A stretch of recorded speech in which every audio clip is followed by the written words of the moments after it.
चलिए देखिए एक न्यू चैप्टर अपन यहाँ स्टार्ट कर रहे हैं कॉर्पोरेट अकाउंट में, issue and forfeiture of share including issue of right share. ठीक है, अरे इशू ऑफ शेयर्स तो बहुत इजी है, 11th-12th में भी पढ़ा हुआ है। ठीक है, लेकिन दोबारा अपने को रिवीजन करना पड़ेगा क्योंकि क्वेश्चन आने के बहुत ज़्यादा चांसेस होते हैं। पहले किया हुआ है तो भी गड़बड़ होती है, तो उसके लिए अपने को मैक्सिमम प्रैक्टिस करनी पड़ेगी। सेम क्वेश्चन रहते, देखो शेयर इशू होंगे तो वो तो सेम की तरह ही होंगे, फॉरफिटेड भी वैसे ही होते हैं, री इशू भी वैसे ही होते हैं। तो चलो देखो अपन क्वेश्चन देखते हैं। सबसे पहले अपन कंपनी, देखो शेयर कौन इशू करता है भाई? कंपनी। तो कंपनी की डेफिनेशन देखिए सबसे पहले अपन, a company is a association of several person who contribute money to the common stock for the purpose of employing is some business. देखो क्या होता है, नॉर्मली एक कैपिटल जो चाहिए होता है, क्या चाहिए होता है? कैपिटल, इसको अपन नॉर्मली यहाँ कॉमन स्टॉक बोलते हैं। तो बिजनेस पर्पज से वो पैसा चाहिए, तो हम क्या करते हैं, जो अलग अलग पर्सन है उनसे कंट्रीब्यूशन लेते हैं। शेयर टोटल कैपिटल को छोटे छोटे हिस्सों में बांट दिया जाता है और सभी को डिस्ट्रीब्यूट किया जाता है, सबसे पैसा ले लेते हैं। तो यही तो होता है शेयर का मतलब कि भाई अपने को बिजनेस के लिए क्या चाहिए? पैसा। सोल प्रोपराइटर में क्या होता है? सिंगल एक ऑनर पैसा लगा देता है। पार्टनरशिप फर्म में क्या होता है? 4, 5, 10 जो पार्टनर है वो मिलके पैसा लगा देते हैं। इन कंपनी में क्या होता है? बहुत सारे जो पर्सन होते हैं वो उसमें कंट्रीब्यूट करते हैं। It is a creation of law and company on artificial person. ये देखो कंपनी ऐसी नहीं आप घर बैठे कंपनी बना ली, ये लॉ से बनती है। अब लॉ कैसे होता है? आप कंपनी का रजिस्ट्रेशन करवाते हो। अरे क्या करवाते हो?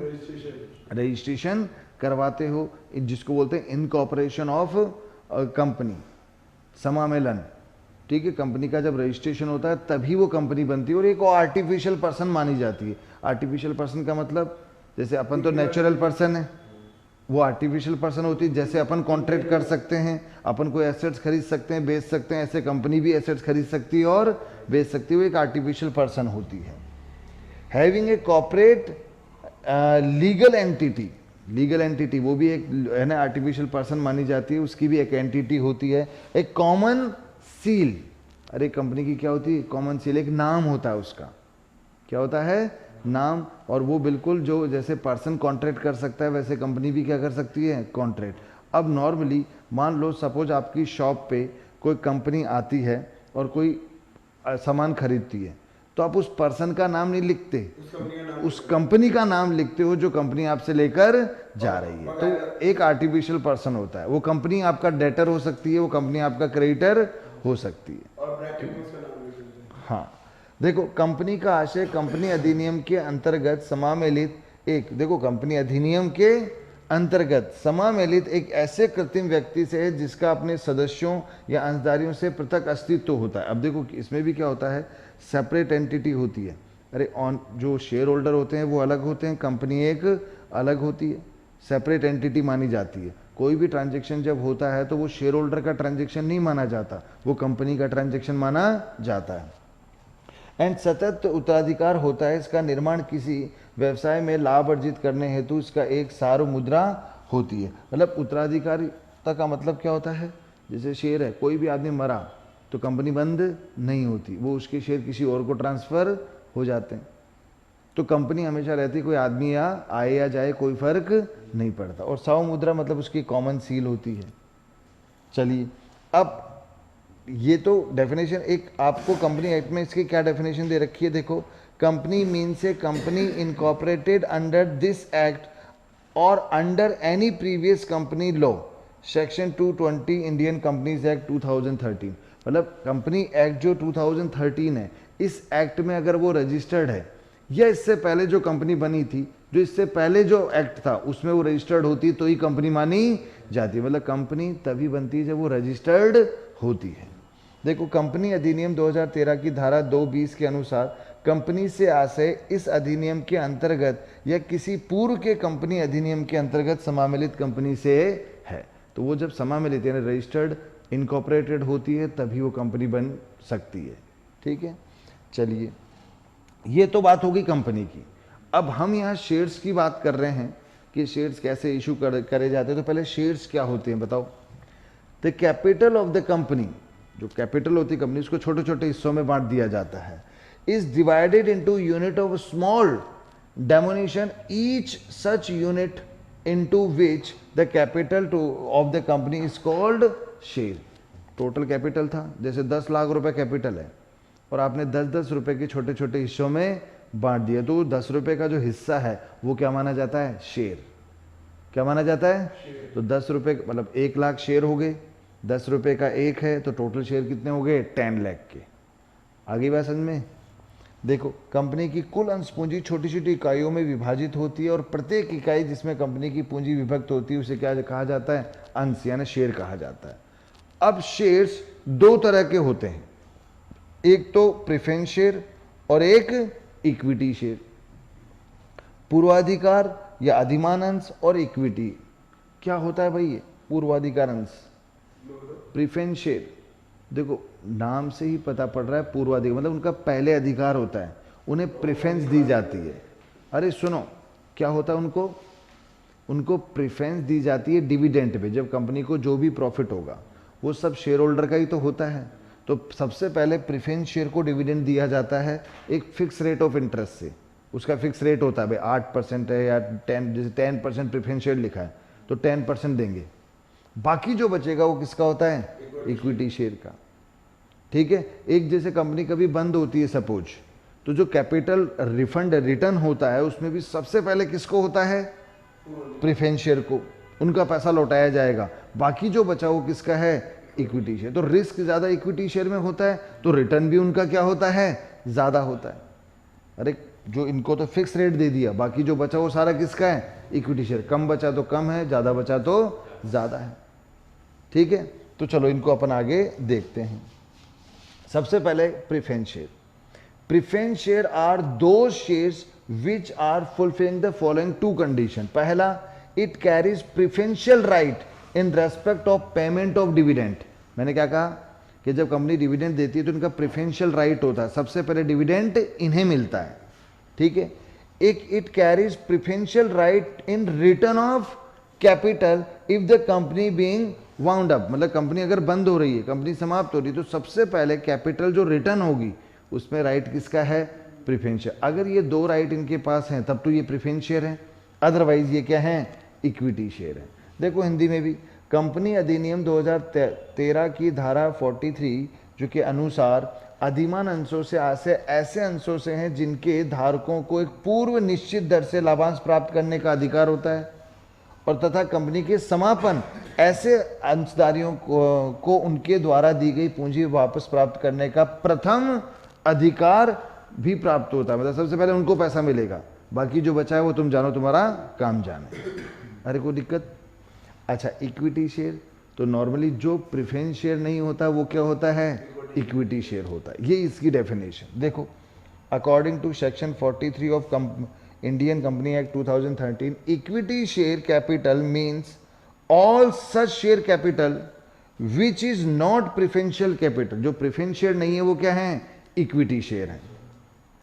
दे received dividend out of the net profit of the company after the preferential dividend have been paid at fixed rate of interest. dividend मतलब पहले आप प्रेफरेंस शेयर को देते हो फिक्स रेट ऑफ डिविडेंड, उसके बाद जो बचता है वो किसका होता है?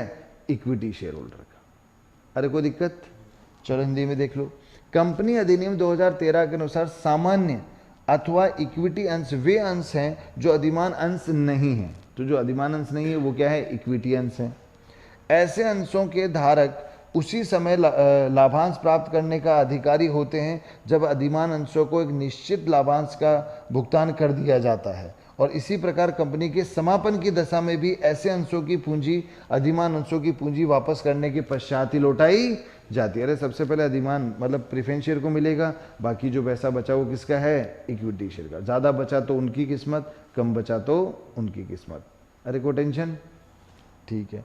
अब बात आती है जब इशू करते हैं, तो देखो इशू जब करते हैं ना तब तो इक्विटी शेयर करो या प्रेफरेंस शेयर करो, बात एक ही है, एक जैसी एंट्री होती है। हालांकि मैं इसमें 2-3 डिफरेंस और बता दूं। देखो इक्विटी शेयर में और प्रेफरेंस शेयर में एक डिफरेंस तो ये कि प्रेफरेंस शेयर को डिविडेंड में प्रेफरेंस मिलती है, इक्विटी को ऐसा कोई प्रेफरेंस नहीं मिलता। दूसरा, प्रेफरेंस शेयर का फिक्स रेट ऑफ डिविडेंड होता है, इक्विटी शेयर का फिक्स रेट ऑफ डिविडेंड नहीं होता। एक जब इन वाइंड अप सिचुएशन, जब कंपनी बंद होती है तो कैपिटल रिटर्न में प्रेफरेंस शेयर को क्या होता है, प्रेफरेंस मिली जाती है, इक्विटी शेयर को ऐसा कोई प्रेफरेंस नहीं है। एक प्रेफरेंस शेयर होल्डर जो हैं उनको वोट राइट नहीं होता। वोट राइट मतलब कभी भी एनुअल जनरल मीटिंग होती है और कोई प्रपोजल पास करना होता है तो शेयर होल्डर वोट डालते हैं, तो इक्विटी शेयर होल्डर के पास वोट राइट होता है, प्रेफरेंस शेयर होल्डर के पास वोट राइट नहीं होता, वोट डालने का अधिकार नहीं होता। एक प्रेफरेंस शेयर रिडीमेबल होते हैं, रिडीमेबल मतलब शोधनीय, उनको कुछ समय बाद रिडम्पशन पैसा लौटाना पड़ता है, 8 साल बाद 10 साल बाद। लेकिन इक्विटी शेयर में ऐसा नहीं होता, इक्विटी शेयर क्या होते हैं, इररिडीमेबल होते हैं। अरे आगे बात समझ में, ठीक है। तो ये इसके कुछ डिफरेंस है। अच्छा अब देखो procedure of issue of share, जब शेयर इशू करें चाहे प्रेफरेंस शेयर हो इक्विटी शेयर हो, सेम एंट्री होती है, बस वर्ड वहां पर इक्विटी शेयर लिखते हैं और प्रेफरेंस शेयर होगा तो प्रेफरेंस शेयर लिख देंगे। एक तो इश्यू ऑफ प्रोस्पेक्टस, सबसे पहले कंपनी प्रोस्पेक्टस इशू करती है। जैसे आप कॉलेज में एडमिशन लेने जाते हो तो प्रोस्पेक्टस होता है कि नहीं होता, उसमें कॉलेज की सारी इंफॉर्मेशन होती है, फैकल्टी वगैरह, क्या क्या कोर्स हैं, क्या क्या फीस है, सब कुछ उसमें लिखा होता है। ऐसे ही कंपनी का प्रोस्पेक्टस होता है, इसमें कंपनी का पूरा कैरेक्टर लिखा होता है, कंपनी का नाम, उसकी हिस्ट्री, कब बनी थी, क्या है, क्या बिजनेस है उसका, फाउंडर कौन है उसका, ठीक है, सब कुछ लिखा होता है। फिर उसमें जो शेयर इशू कर रहे हैं ना उसकी डिटेल लिखी होती है कि भाई हम कितने शेयर इशू कर रहे हैं और कितने रुपए का है, ठीक है, और कैसे कैसे उसका पेमेंट करना है, सब कुछ। तो लोग वह प्रोस्पेक्टस पढ़ते हैं और उसी के साथ एप्लीकेशन भी होती है। क्या होती है उसके साथ? तो आप अगर शेयर खरीदना चाहते हो तो आप क्या करते हो, एप्लीकेशन को फिल कर देते हो कि भाई मुझे नाम पता जो भी आपका है वो, प्लस उसके साथ में आप कितना शेयर खरीदना चाहते हो और उसमें आपसे कितना पैसा उन्होंने मांगा है, तो उसका चेक वगैरह जो होता है वो सब इशू कर देते हो। तो देखो receipt of application of share, तो कंपनी के पास क्या आते हैं, एप्लीकेशन आ जाती है। अरे कंपनी के पास क्या आ जाती हैं, एप्लीकेशन, वो लास्ट डेट दे देते हैं कि भाई इतनी तारीख तक एप्लीकेशन आनी चाहिए, एप्लीकेशन आ गई। फिर अलॉटमेंट ऑफ शेयर, अब कंपनी उस एप्लीकेशन की स्क्रूटनी करती है, सभी को शेयर इशू करना है या किसको शेयर इशू करना है और किसको नहीं करना, वो तय करके फिर वो क्या करते हैं, allotment of share, share allot कर देते हैं। फिर रिसिप्ट ऑफ कॉल मनी, अब कॉल मनी मतलब कई बार तो क्या होता है, सारा पैसा आप एप्लीकेशन पे ही मांग लेते हो, ठीक है, तो सारा पैसा एक साथ आ जाता है। कई बार आप क्या करते हो, इंस्टॉलमेंट में मांगते हो, कुछ पैसा एप्लीकेशन पे आपके पास आ गया, कुछ जब अपन ने शेयर अलॉट किया तब मांगते हैं, तो उसे अलॉटमेंट कॉल मनी कह देते हैं, ठीक है। फिर उसके बाद फर्स्ट कॉल या फाइनल कॉल जो होता है वो अपन मांग लेते हैं। तो अगर बाद में मांगा है तो कॉल मनी मांगते हैं और उसका पैसा आ जाता है। अब जब शेयर इशू करते हो तो आप दो तरीके से करते हो, एक तो फॉर कैश, मतलब आप शेयर इशू कर रहे हो और पैसा मांग रहे हो किसी से। एक होता है for consideration other than cash, मतलब आपने किसी से मशीन खरीदी 10 लाख की और उसे कैश की बजाय क्या दे दिए, शेयर्स दे दिए। अरे वो भी तो कर सकते हैं, तो वो होता है अदर देन कैश। भाई कुछ तो अपन पब्लिक में इशू करते हैं कैश के लिए और कुछ अपन किसी से एसेट्स परचेज करते हैं तो उसे इशू कर देते हैं, तो वो होता है for consideration other than cash. अब शेयर जब इशू करते हैं अपन तो वो भी एक तो होता है 8 पार यानी फेस वैल्यू पे, जैसे 10 रुपए का शेयर है तो 10 रुपए में इशू कर रहे हो, 100 रुपए का शेयर होता है तो उसकी फेस वैल्यू 100 रुपए बोली जाती है, ठीक है, तो 100 रुपए में इशू कर रहे हो, वो तो है 8 पार। 8 प्रीमियम मतलब आप ज्यादा में इशू कर रहे हो, 100 रुपए का शेयर है 10% प्रीमियम पे इशू कर रहे हो, मतलब 110 रुपए में कर रहे हो, तो ये तो कंपनी का फायदा है। अरे 10 रुपये कंपनी का क्या है, फायदा है, प्रॉफिट है। एक होता है 8 डिस्काउंट, मतलब हम कम पे इशू कर रहे हैं, 100 रुपये का शेयर है, मान लो आप 95 में कर रहे हो तो 5 रुपये कंपनी का क्या हो गया, लॉस। हालांकि जो कंपनी एक्ट 2013 आया है उसमें प्रोहिबिटेड, मतलब ये क्या है, निषेध, अब इशू डिस्काउंट पे नहीं कर सकते। अरे कंपनी एक्ट 2013 के बाद कभी भी फ्रेश शेयर जब इशू करते हो तो डिस्काउंट पे इशू नहीं करते आप। हालांकि जो फॉरफिटेड शेयर होते हैं उनको आप डिस्काउंट पे इशू कर सकते हो। फॉरफिटेड शेयर कौन से होते हैं भाई, जब्त किए हुए शेयर। जैसे क्या होता है, अभी मैंने आपको बताया था कि आप जब शेयर्स इशू करते हो तो आप कई बार क्या तो इंस्टॉलमेंट में पैसा मांगते हो। अब हो सकता है कुछ शेयर होल्डर्स ने एप्लीकेशन का पैसा दे दिया था, अलॉटमेंट का दे दिया था, लेकिन आगे के कॉल का पैसा नहीं दे पाए। मान लो 10 रुपये का शेयर था तो उनका 6 रुपये तो आ गया और 4 रुपये भी तक आया नहीं, तो कंपनी उनको नोटिस भेजती है कि भैया पैसा दीजिए। अगर वो नोटिस प्रॉपर देने के बाद पैसा नहीं देते हैं तो कंपनी उनके शेयर फोरफिटेड कर लेती है। अरे जब्त कर लेती है, जब्त करने का मतलब उनका जो 6 रुपये आया हुआ है ना वो जब्त कर लिया और शेयर भी ले लिया। अब वो कंपनी वो शेयर को वापस क्या करती है, री इशू करती है। तो उस समय वो डिस्काउंट पे इशू कर सकती है। और कितना डिस्काउंट, जितना फोरफिटेड अमाउंट है। 10 रुपये के शेयर में कितने फोरफिटेड कर लिए थे उसने, 6 रुपये। वो 6 रुपये तक डिस्काउंट दे सकते हैं। 1 रुपये का भी डिस्काउंट दे सकते हैं, 2 का भी, 3 का भी, 4 का भी, 6 रुपये तक डिस्काउंट दे सकते हैं। तो ध्यान रखना, जब नए शेयर इशू करते हैं तो डिस्काउंट पे नहीं करते, ठीक है। और जो फॉरफिटेड शेयर हैं उनको आप डिस्काउंट पे इशू कर सकते हो। कोई दिक्कत इसके अंदर? अब हो सकता है आपकी बुक में कोई क्वेश्चन ऐसा हो जहां डिस्काउंट पे इशू कर रहे हो, तो वो केवल एक प्रैक्टिस के लिए है, क्योंकि पहले तो कर सकते थे ना डिस्काउंट पे। तो किसी क्वेश्चन में अगर लिखा हो स्पेशल तो डिस्काउंट पे, तो डिस्काउंट की हम कर देंगे। हालांकि अब डिस्काउंट पे इशू नहीं होता है। कोई दिक्कत? तो ये तो इसकी एक सरसरी थ्योरी थी आपके। बाकी इसमें कुछ और जो टेक्निकल चीज़ें जैसे फॉरफिटेड करेंगे, री इशू करेंगे, उनकी जो थ्योरी होगी वो जैसे जैसे अपन क्वेश्चन करेंगे ना आगे वैसे वैसे समझते जाएंगे। तो अब अपन इसके क्या करेंगे, क्वेश्चन स्टार्ट करेंगे। पहले इजी होंगे जिसमें इशू की बात होगी, फिर उसमें ओवर सब्सक्रिप्शन भी आएगा, अंडर सब्सक्रिप्शन आएगा, फिर फॉरफिटेड का आएगा, री इशू का आएगा, एक अपन प्रो राटा अलॉटमेंट करेंगे उसका आएगा। तो काफ़ी मतलब मज़ा आता है इस चैप्टर को करने में। तो एंजॉय, हाँ पहले भी किया हुआ है तो आपका एंजॉय समझ के इसको करोगे तो हमको आता है, कॉन्फिडेंस से करना, लेकिन प्रैक्टिस ज़्यादा से ज़्यादा करनी पड़ेगी। अरे ठीक है।